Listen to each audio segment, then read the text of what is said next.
Story பாருங்க கிருஷாங். கிருஷாங் story பாருங்க, story பாருங்க.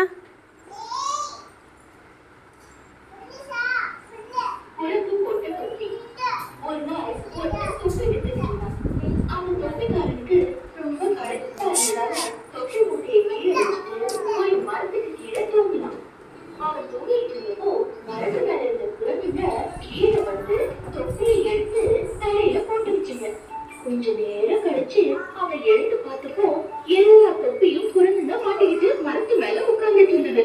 ஏய், அதெல்லாம் என்னுடைய தொப்பி, திருப்பி கொடுங்க அப்படின்னு கத்துனான். குரங்குங்களும் திருப்பி கத்துச்சு. சட்டுன்னு அவனுக்கு ஒரு யோசனை தோணுச்சு. அவன் தன் தலையில இருந்த தொப்பியை எடுத்து கீழே வீசினான். அந்த குரங்குங்களும் அதே மாதிரி செஞ்சது. தொப்பிகளை மூட்டை கட்டிட்டு சந்தோஷமா அவன் பயணத்தை தொடர ஆரம்பிச்சான். ஏய், கிளாப் பண்ணுங்க எல்லாரும். Clap clap.